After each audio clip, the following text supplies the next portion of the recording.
guys are doing well. There we go.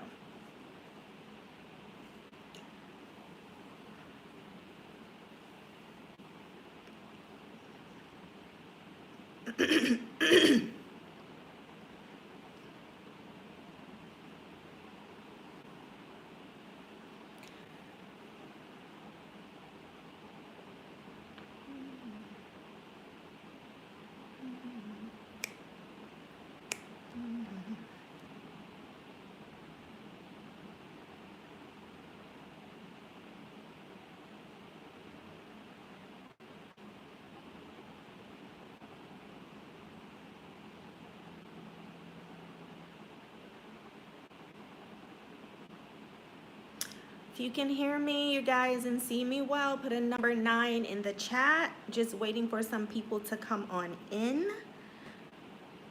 So welcome. If you can hear and see me, put a number 9 in the chat.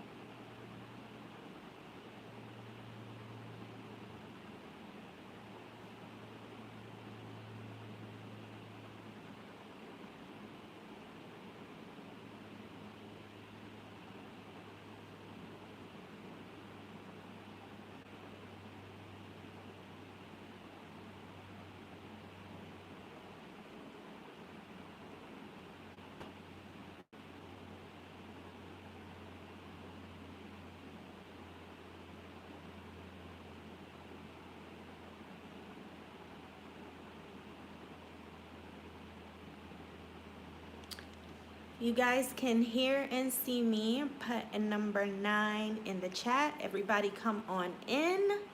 Come on in.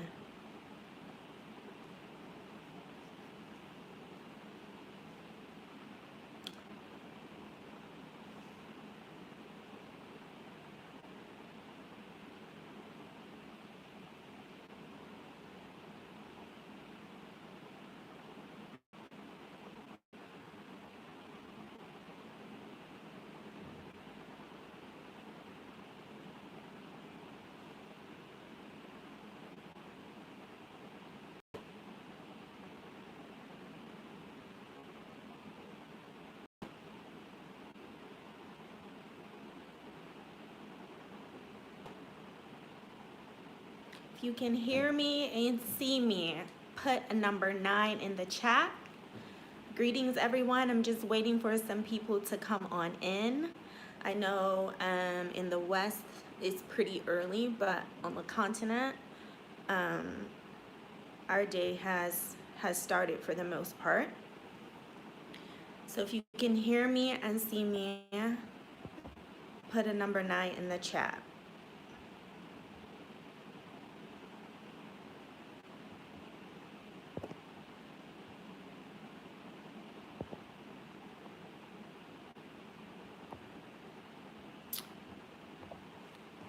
See that someone is here, put a number 9 if you can hear and see me. So you guys, this will not be too long, as I have some really important things to do, to prepare for, but this live is necessary. I actually was attempting to upload some videos as opposed to going live about this, but the uploads just were not cooperating at all due to the internet and network. So we go live. So if you can hear me and see me, and put a number 9. So in a minute, I'm going to go ahead and just get started. Like I said, this will not be long, and it will be posted for those who missed it. So we're going to be talking about, I'm going to be talking about morning, Africa Youths for Change. Welcome from the Gambia. Welcome, welcome. So if you can hear and see me, put a number 9. Um, I'm gonna go ahead and get started. Like I said, this will be posted for those who were not present for this live. There is obviously a smear campaign going on as it relates to African Americans on the continent and their interaction between continental sisters and brothers. And this has to stop. This is what I'm here to speak about. In my last live, you guys, I warned you about who you give an ear to. I warned you to be very careful about who you are listening to. On YouTube, on the radio, wherever, you have to be very careful about the things that you take in. I also told you guys that you need to start really using your minds so that you can properly analyze and decipher what is truth and what is not. An authentic spirit and an inauthentic spirit. Okay? So that last live was about, there was a young lady by the name of, Jules on the Run, and someone had told me that she had done a video about me.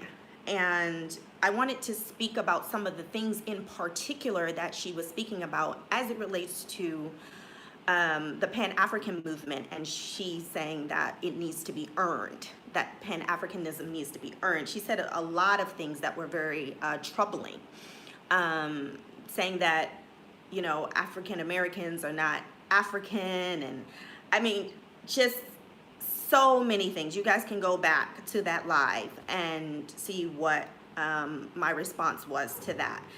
And it was a message really for us to really just be cognizant of the things that we're taking in. So this was sent to me. This was a post on that young lady's channel in her community. Jules on the Run is her name. And I'm seeing this type of mentality, this smear campaign against African Americans, also from others. There was a video that a brother African Starship did as it relates to a sister. I think her name was Renee, and she had restored a dilapidated dwelling, and she made it into, it was supposed to be a repatriation house, and it's called the Exodus House, and it's based out of Tanzania.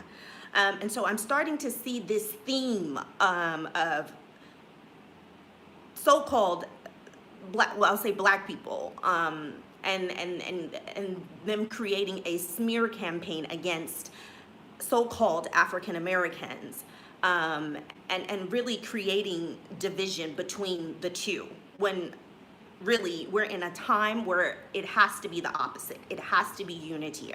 And it doesn't mean that every single black person is going to all come together, but those of us that who are conscious, we definitely need to be coming together, and we need to be very cognizant and very careful about those, even those that look like us, that really are not for us and for the unity of the organic family, which is the black family. Okay, so I'm going to read this. So she says, this is from Jules on the Run. People love screaming colonization. However, they come to Africa with the mindset to colonize local African people, to exploit them, to complain about their pricing, to low budget them, to speak to them crazy like they are unworthy, to make their dadas, dada means sister in Kiswahili, their slaves, etc. Then wonder why a lot of them are rejecting the idea of Pan-Africanism.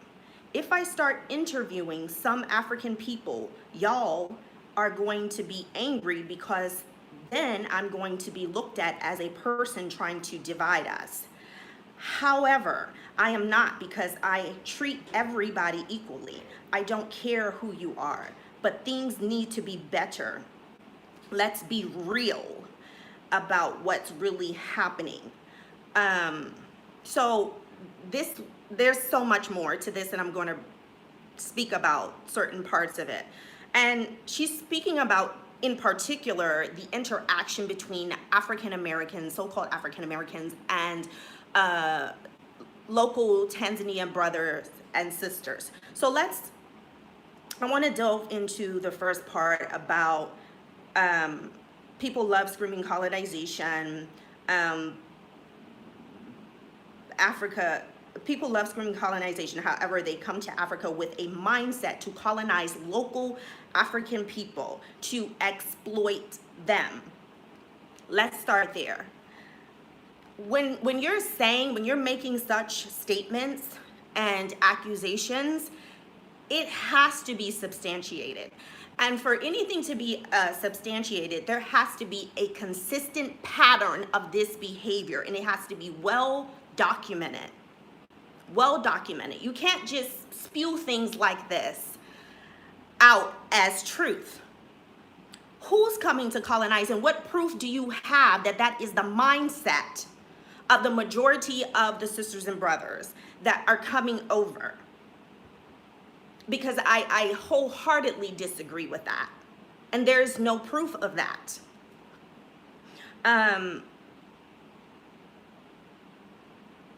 To complain about their pricing. So let's talk about the pricing. We know that anywhere on the continent, for the most part, and I've traveled to a few countries during my journey through the continent, and I've spent the bulk of my time, as you all know, in Tanzania. I lived in Tanzania for close to a year and a half, okay? And in that market, just like markets that I'm finding when I went to Ghana, markets that I found when I went to Kenya, Addis Ababa in Ethiopia, it's about negotiating. It's a negotiable market, okay? So when we're talking about exploiting and we're using that in its noun verb, it's like you're making use of a situation, so that, let me read it. Make use of a situation in a way that's considered unfair. It's like you're doing something underhanded to the other party. So again, there's no proof to substantiate. There are no specific examples other than she's saying that we're trying to lowball local sisters and brothers. And it's like, if you're going to make such a statement, make sure that it's balanced, and let's make sure that it's fair. We know that us coming back to the continent and we're speaking in a foreign tongue, we're speaking English, okay? We're already at a disadvantage as it relates to pricing. That's if we're really going to be honest and keep it real, okay? We're already upcharged from the gate because we speak English. I also have seen this done to diasporans who may be from Tanzania. I have an associate who worked over in the UK who's Tanzanian, but when she comes back, she's treated like she's not. She's given a foreign price. There is a difference. They call it a foreign price. I've been told that by locals from their mouths. You get the foreign price. And I actually did a video of this prior to me repatriating back to the Al Milan. I asked a brother who owned this martial arts, a martial arts, I think a place where kids do martial arts, temple. That's the word I was looking for. And he gave me a price that I knew was way too high. And I was like, so are you giving me the local price or are you giving me a foreign price? And he said very boldly, foreign. And I said, why are you calling me foreign? Why are you giving me a foreign price? He said, because you are. Just like that. And he said, you're not Tanzania. I said, listen, we're all African. Regardless of where we were born, we're all African. According to blood, which is, I made In the last live, I broke that all down. I said, so you're not Tanzanian, there's no such thing as Ghanaian, there's no such thing as Nigerian. We are all African people, okay? Those names, those borders were bestowed upon us by the colonizers, and we need to stop perpetuating that. And he responded, you are right, my sister, and I'm sorry. And he gave me the correct price. So this is not a secret. We are upcharged from the very beginning because in the minds of a lot of our sisters and brothers, based off of just ignorance, and ignorance means that we don't know, they think that we are rich and wealthy. I've had so many conversations with brothers and sisters, particularly in Tanzania, since that's where I spent the bulk of my time. And they said, sister, but you all are rich. You have money. And I have to break it down to them. No, we are not all rich in the sense of what you're thinking. We're not. And I have to explain to them that yes, per year, it may seem like a lot of money compared to what you make here. But let me break it down to you where that money goes. At the end of the day, the net amount that we get is drastically different from the gross amount. And then the net amount that we get is allocated to so many bills just to survive that by the end of the day, we barely have enough to make it to the next paycheck. This is why the majority of Americans in particular are living paycheck to paycheck. And I have to explain this to them, and then they understand. So where is the exploitation coming from in a market that is negotiable? The first price given, which is, like I stated, normally an upcharge because we are seen as being rich, we are seen as being foreign because we are not speaking in the local dialect. So it's already upcharged, and you think that that's fair? That's okay, but she didn't talk about that. That's not fair to us. So if you want to talk about someone being exploited, we could also say the same thing. That we're being used because there's a false assumption that we are rich and we are not. These are the conversations that we need to be having. This is why I try to educate our brothers and sisters and tear down those false perceptions that they have about us and our situation in the West. So it's a negotiable market. So if the seller is giving one price, then the buyer has a right to counter that. And the seller has a right to counter, and they can both counter until they reach an agreement.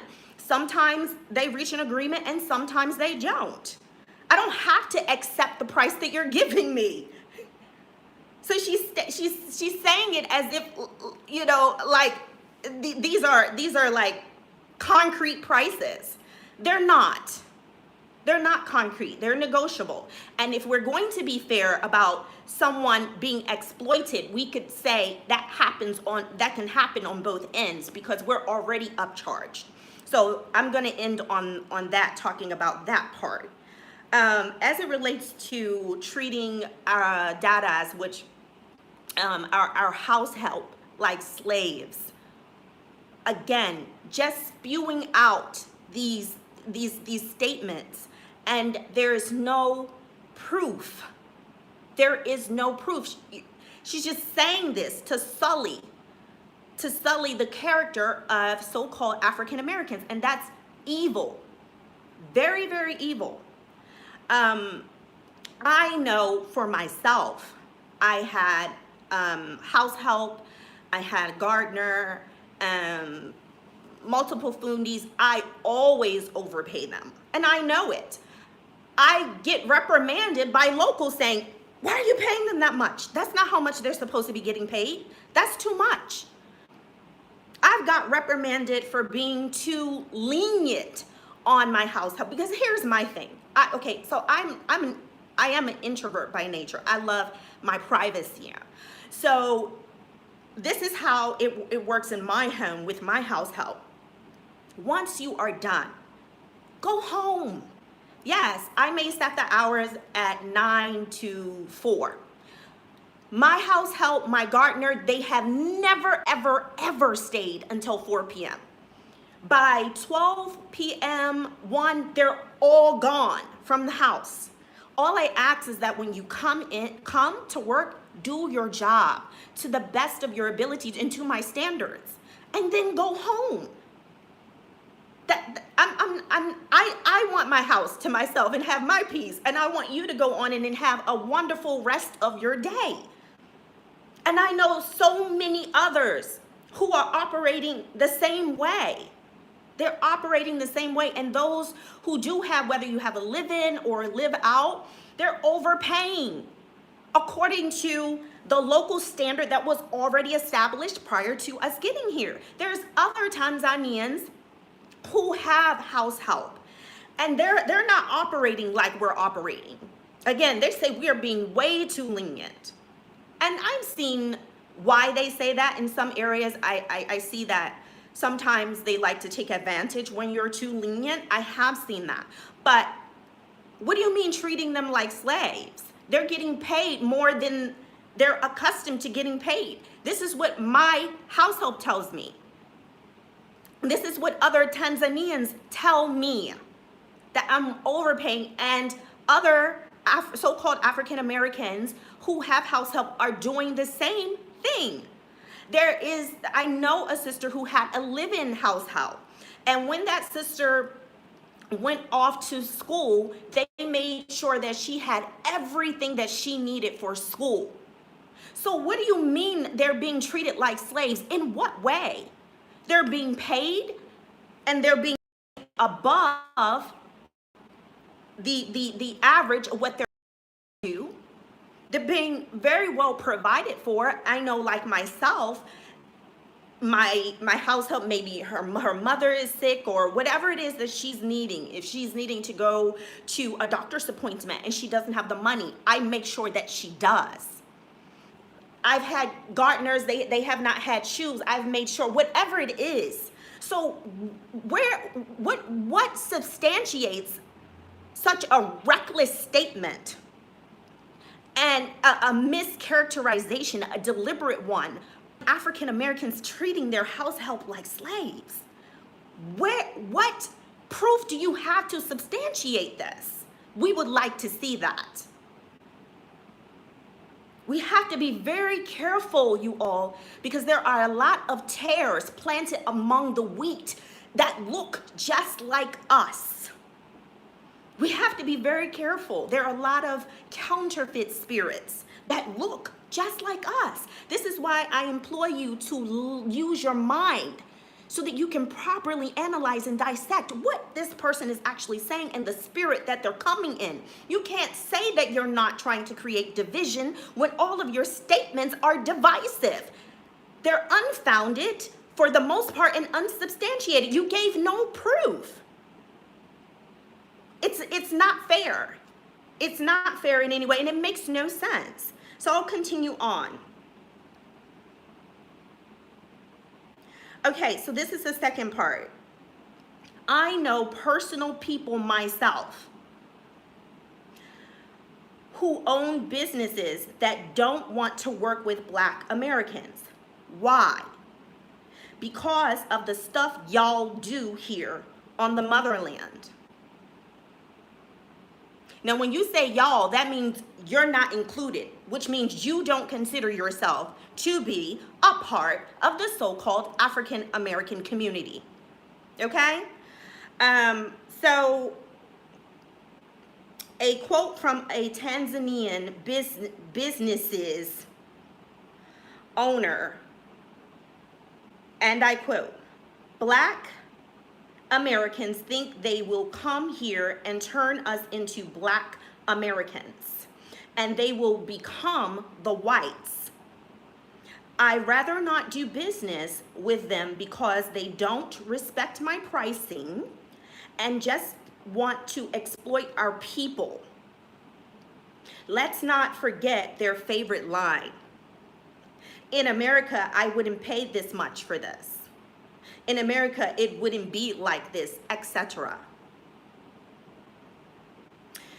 She says, "I have people contacting me from my last post who's been to Tanzania and have said that they have seen," all caps you guys, it for themselves, the way Black Americans treat local Tanzanian people when they have visited, treating them like they are now the whites and local Tanzanian people are the blacks.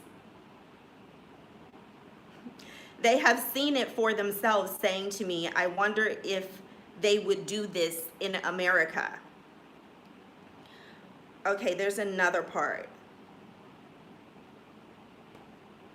So let me stop there. If local Tanzanian business owners are choosing not to do business with African Americans because they feel like their prices are not being honored. Again, I just broke that down in the first. This is a negotiable market. So I don't have to honor your price if I don't want to as the buyer, if we have not come to an agreement. That's how negotiations work. Sometimes you walk away with the deal and sometimes you don't. There's no harm in it. I've already discussed how we're upcharged anyway. That's not fair if you want to talk about fair. So it's hypocrisy if this business owner truly said this. And you don't have to do business with us. And we, guess what? Don't have to do business with you. We want to do business with you. But again, if we cannot come up with a price that is mutually beneficial, then that's what it is. That's how it is in a negotiable market. And it's the same thing where prices where they're standardized, where the prices are set. It's the same thing. You walk in one store, let's say, I don't know, your local supermarket, like in California, they have Ralph's when I lived in Cali. On the West Coast, I know, East Coast. In DC, I know we have like the Giant, whatever, all these other big grocery food chains, grocery chains. You go into one store, you don't like the pricing, you go into another store. You compare the pricing, and then you go to the store, you buy things from a store that's commensurate to your budget. That's the way that it works.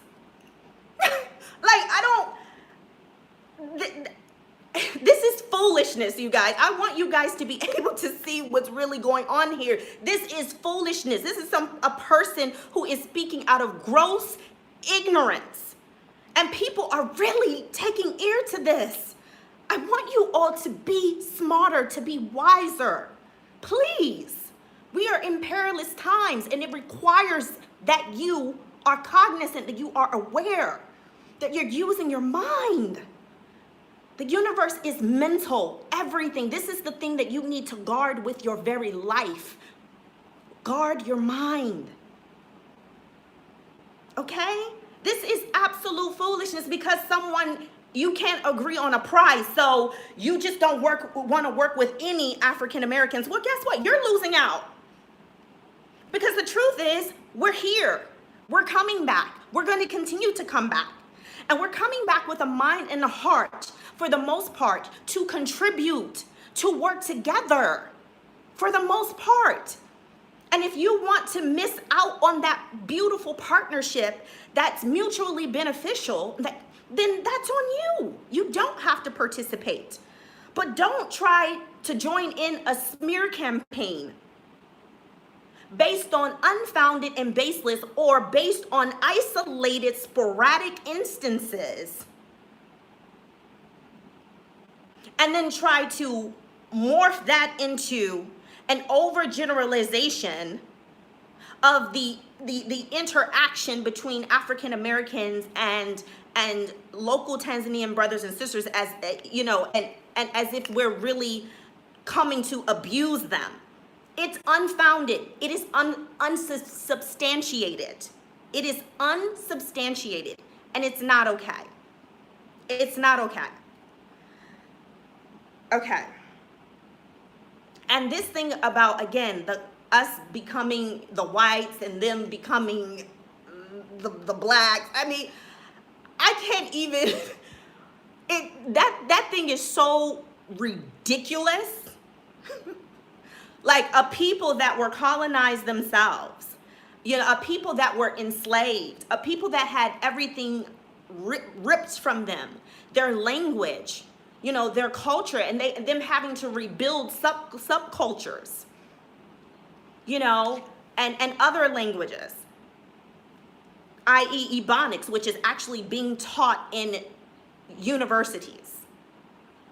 You know, we had to create subcultures because we were ripped from our mother culture, our mother tongue. We have been oppressed continuously up until this day. And you think that we're coming with the mind and the heart to do that to our local sisters and brothers? If you believe that, something is wrong with you. Again, I'm talking about the majority. And those that may have, the few that may have, because it's a small number if it does exist, that may have that mentality, shame on them. And I wouldn't blame you from distancing yourself from such people. I too would distance myself from such people. But let's keep it real. That's not the majority. Again, it's not substantiated. That is not the greater mind of the diaspora that is coming back to the continent.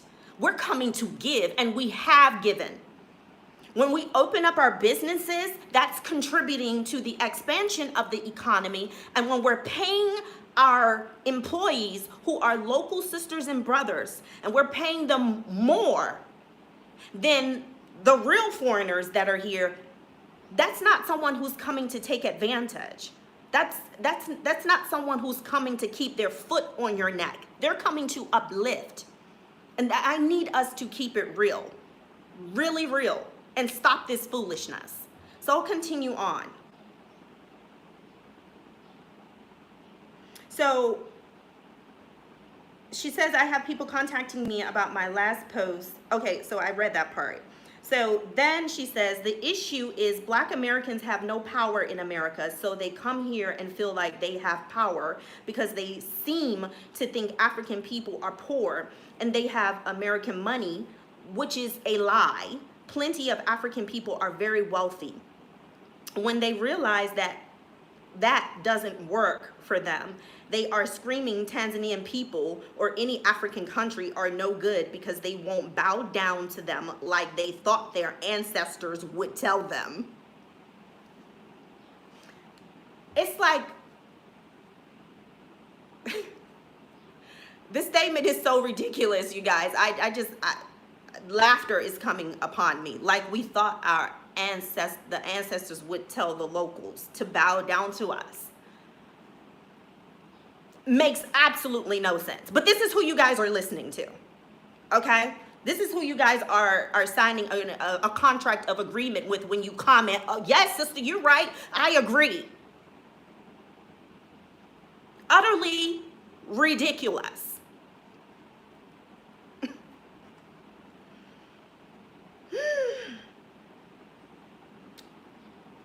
Let me tell you all something. If you see us in the West, you see that we are a people that have always fought for our right to freedom, for our right to liberation, for our right as the first people of the earth, for the real owners of the Americas. That's right. Our ancestors were there first. The Olmecs, who they call mistakenly the Mayans, the Olmecs were there. And then the Native Americans came to live among them. But the Olmecs were there first. That land was also stolen. Okay? And even under our severe state of oppression, we still muster up enough strength to fight against an oppressive system, to fight against the oppressive system.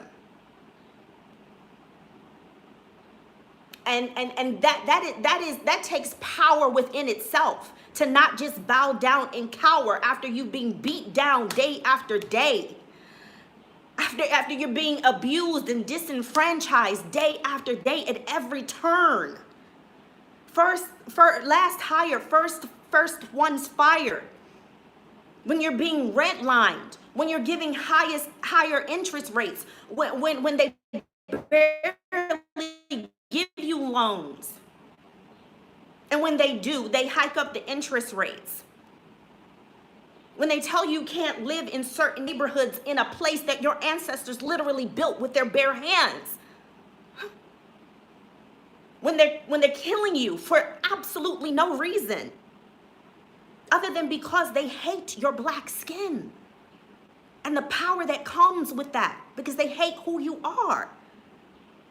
You can comply all you want. That's mental abuse. It's emotional abuse. So the fact that we still have enough strength in us to still rise up against this system that lives to oppress us is power.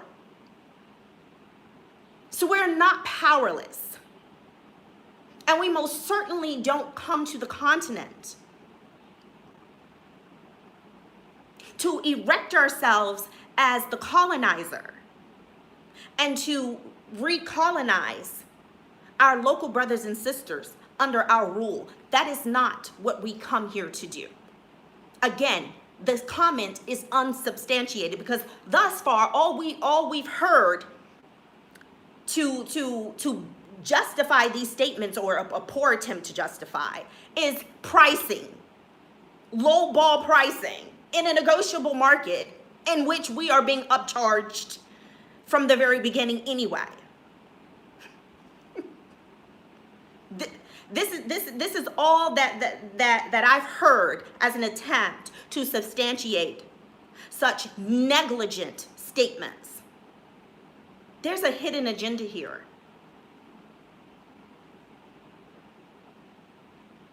Okay, so then she says, I have witnessed myself in a restaurant, a young black American girl go off on a Tanzanian waiter because she didn't know how to split a bill. And she put common, but I guess she meant come on. This is what y'all about. Again, y'all, okay? What y'all are about, because I'm not inclusive in this community, okay? Keep that ratchet-ish at home in America. The behaviors of some black Americans in Africa is out of control. It is a overuse of power. It's giving Karen vibes. Nobody wants to have that conversation. YouTubers backlash, but listen, I must say what needs to be said, even with the backlash, because I'm tired of seeing it. But I'm the bad guy for speaking on it. I am not the black enough one. I am the problematic one. Well, she said it. So let's talk about that.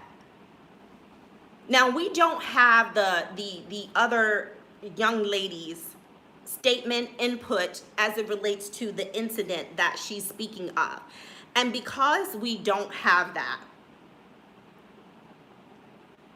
I don't have all of the information that I need to really decipher what actually happened and why it actually happened. But let's talk about just that, a situation like that in general. Again, that's being used to sully the character of African Americans, to make them the poster children of the ones that come to abuse local sisters and brothers. We've all been in restaurants where we may have asked several times for our waiter or waitress to get something or to do something. And sometimes that person has like an absent mind. I've been through it. I've seen others go through it. It happens. So after you ask someone, you can say, may I have whatever it is. you know, ketchup, a condiment, whatever, some napkins, and you've asked, and the person comes back to the table, they still don't have, let's keep it at the napkins. They don't have the napkins. And you remind them, I didn't get the napkins yet. Oh, okay. They go back. Come back. There is everything okay? You still haven't given me my napkins. You know, it could be that same situation where in the beginning, this sister may have asked, hey, can you please split the bill? May have asked again, can you split the bill? Now, I don't know what the sister's real reaction was because that sister's input is not here. But we've all been frustrated dining out, and we've all dealt with absent-minded waiters and waitresses, and we've all expressed our frustration. This is not unique to African Americans. You can't put that and then say, this is just how African Americans act towards continental sisters and brothers, when we know that we've seen this interaction among many other peoples on this earth towards many other people. This is not unique to African Americans. And I'm sure that young lady has also expressed her frustration while dining out, when she didn't get the service she thought that she should have gotten, or she didn't get something that she's asked for. Please stop. That's divisive in itself. Taking that isolated incident and morphing it into an interaction, a general interaction, a consistent interaction between continental sisters and brothers and African Americans. It's not okay. But let's talk about that, about the mistreatment. Let's get into that. If she's saying she's not trying to be divisive, and she's saying that she treats everybody fairly, and it's a lie. And I'm going to tell you why. I'm going to tell you why.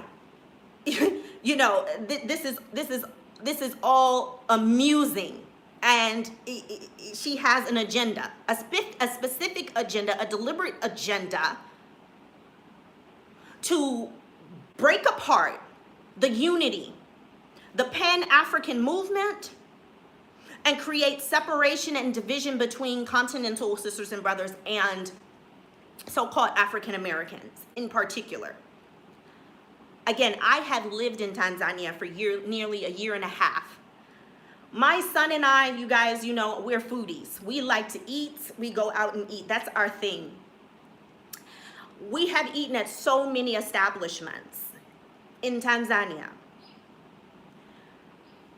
I have walked out on more, excuse me, on more than a few occasions with my son because of the treatment that I witnessed by Indian business owners, because Indians own a bulk of the businesses in Tanzania. I have walked out of establishments because of the treatment, the gross treatment that I have seen. How I've seen the Indians treat local sisters and brothers working in their establishments. But you want to talk about keeping it real and keeping it fair. And you decided to use African Americans as a scapegoat, which is a tactic of the colonizer. But she didn't bring that up, and I wonder why.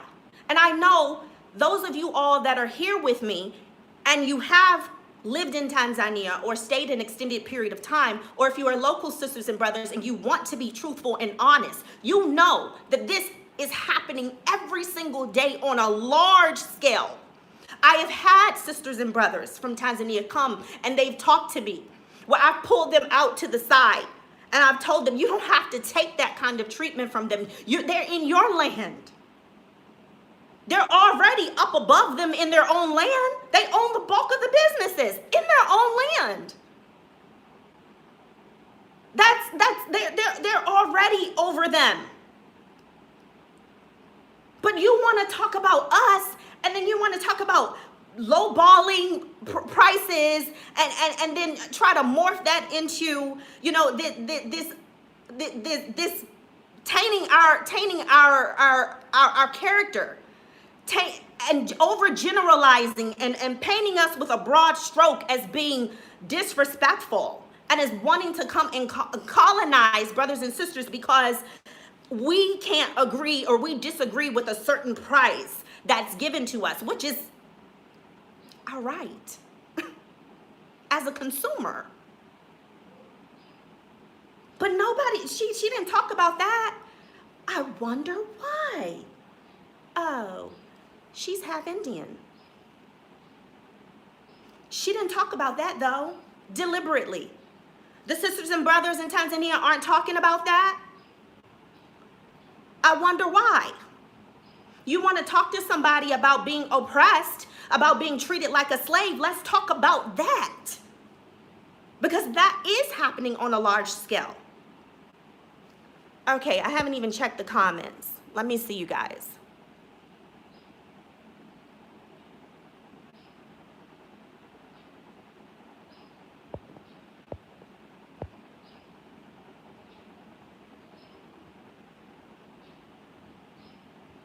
Bat Yisrael, welcome. Okay, Jules has admitted that she allows her Tanzanian husband to do the shopping for their household to get the better price. Wow. She now has an advantage over the other diasporans. Wow. Well. You guys better put your thinking caps on. You better put your thinking caps on. There's a hidden agenda here for personal clout, for clout, money, and personal gain. And then she wants to use us and others like her as the poster children.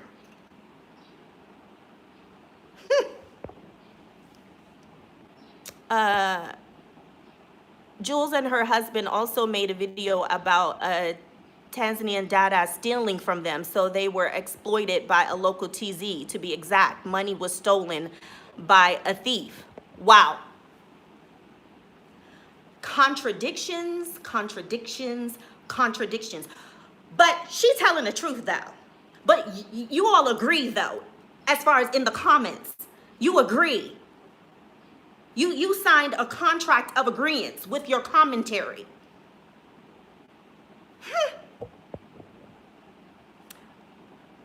TK person, go on somewhere. I don't know what you're talking about.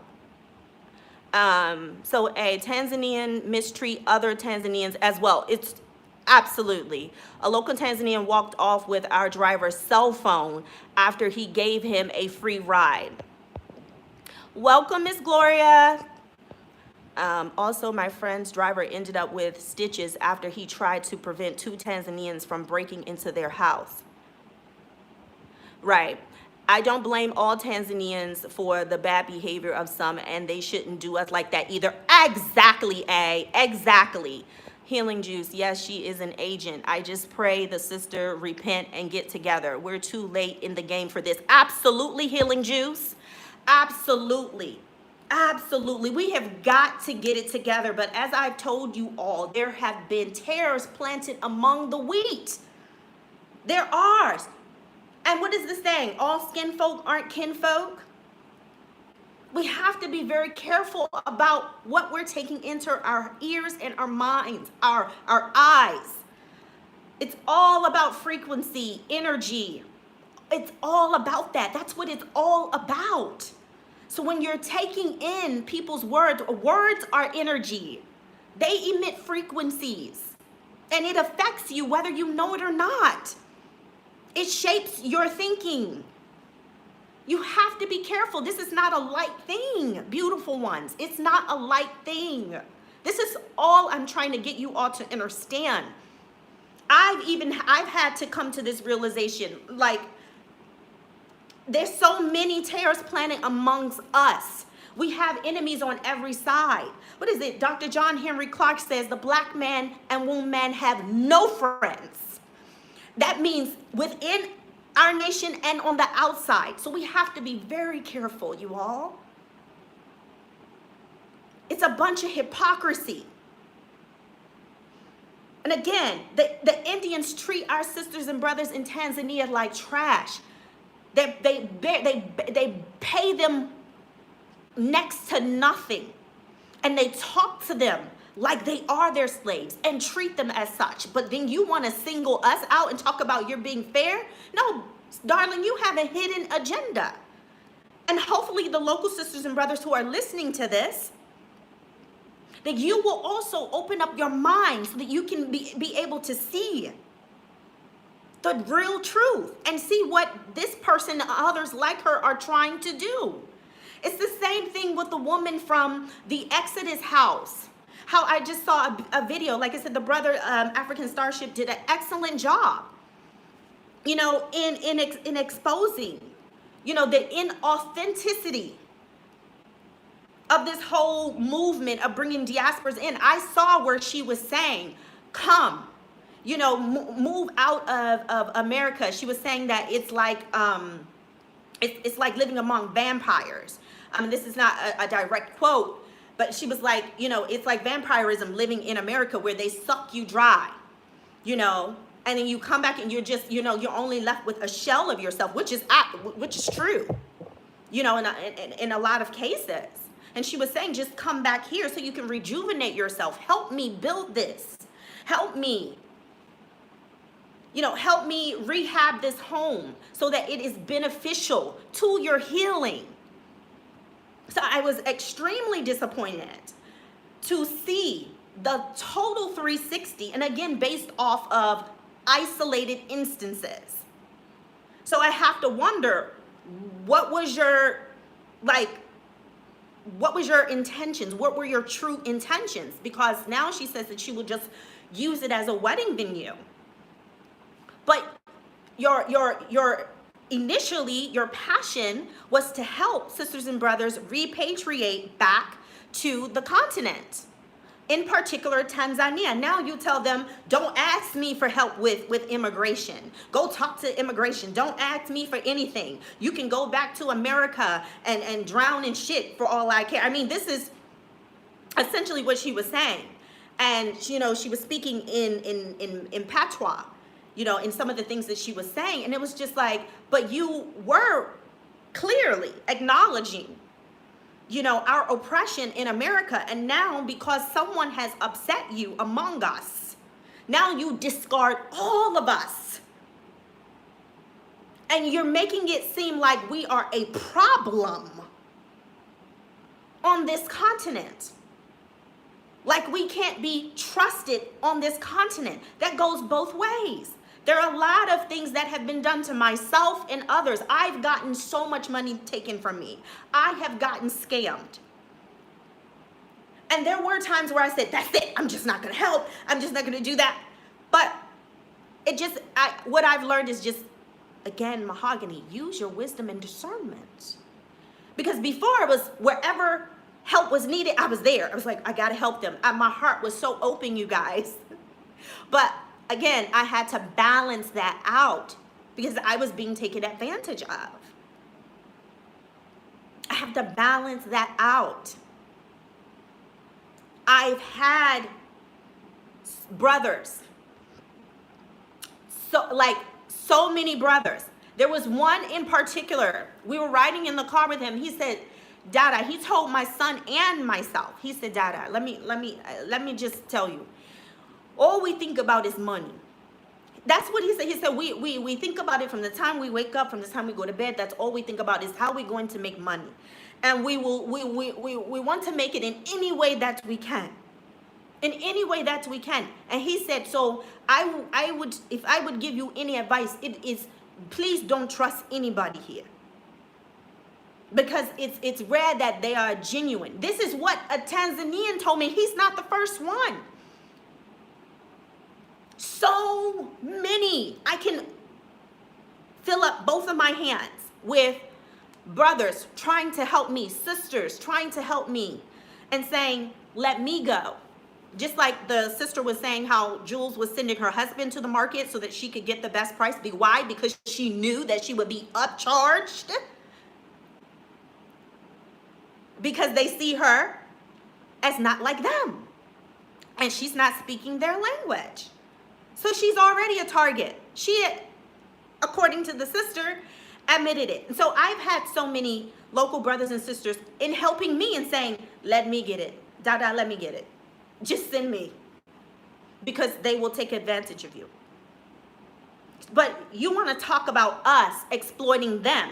Again, we have a case, a substantiated case of us being exploited.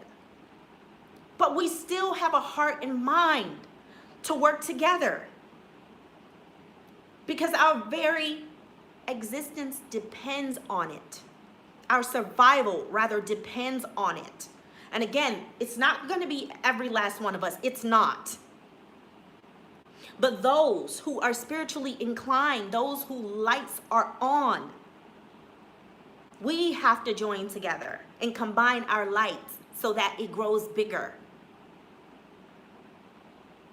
That will change the reality. It will shift the atmosphere. It can break down walls and mountains and systems, you guys. That's why we're here. There's a cleansing going on. There is a cleansing going on. There's flooding on one side, and then there's a drought on the other side. There are plagues galore, mouse plagues galore, other plagues galore that are going on concurrently right now.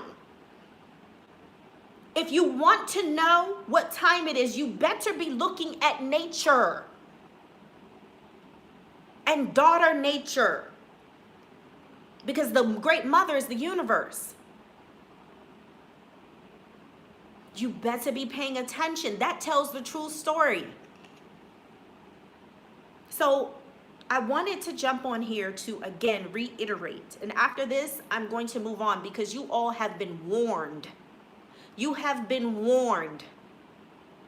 Please make sure that you are very careful about what you're taking in from people, whether it be on YouTube, whether it be on the radio, whether it be in passing. Please use your mind so that you can properly analyze what's being said to you, and so that you can dissect it and decipher, properly decipher what you need to be taking in, what you need to be discarding, if any. Okay? You need to learn how to start reading the energy of people. Energy is everything. Everything. Learn how to decipher between an authentic spirit and an inauthentic spirit. All signs point towards this young lady and others like her as inauthentic spirits. They have hidden agendas for personal gain, for clout, for money, for something. You're going on a smear campaign. Let me tell you, this is what I'm going to end on, and tying that whole thing in when I said earlier, that is what the colonizer does, uses us as their poster children for anything that is vile, for anything that is demeaning, for anything that is adverse. Black people did it. Oh, that's the black people. It's the same thing with the black on black crime thing, how they perpetuate that in the media as if we're the only ones who have disagreements that lead to killings amongst themselves. White community has the same issues. It's just not televised. It's just not put out to the masses by the racist media. It's deliberate. Let me move this over. It's deliberate, you guys. And she's doing the same thing. You didn't talk about the Indians and what they're doing. Then you want to put together some you want to try to substantiate, these overgeneralizations. You want to try to substantiate the statements that you're making, which are tainting the overall character of so-called African Americans with trivial, sporadic instances, unsubstantiated, by just unsubstantiated. It's foolishness, and you guys are eating it up. But that's what the colonizer does. Just say that the black people did it. Just make the black people the poster children for it. The world will believe it, because that is what we have perpetuated. That is what we have implanted and ingrained in their minds and their hearts about so-called African Americans. So they're going to believe it. All we have to do is say that they did it. It's the same thing she's doing. So those of you all who are still on channels like hers, and you're still giving them your money, which is also a contract of agreement, then you shall also reap what you have sown. You have sown into that. That's your seed into that. That is your agreement. And you want to continue. You want her to continue this attack, this smear campaign against so-called African Americans. You want her to continue to create a wedge and a divide between the pair of us. You want her to continue, so you're going to continue to donate. You're going to continue to agree with her on that channel. Shame on you. Shame on you. I hope that whatever happened to the sister Renee, whatever it was that transpired, I pray for her healing. But to totally discard all African Americans and to misrepresent them and to encourage them, to push them back into the hands of their oppressive and abusive and murderous colonizers because you were done wrong by one, two, or a few. That's wrong. That's some evil stuff for you to say, well, go back to them. It's not all right. So you all, that is all I have for you all. I love you all. Let me see if any more comments were made. Make sure that you like, share, and subscribe, you all. That's what you can do. Make sure that you like, share, and subscribe. Okay?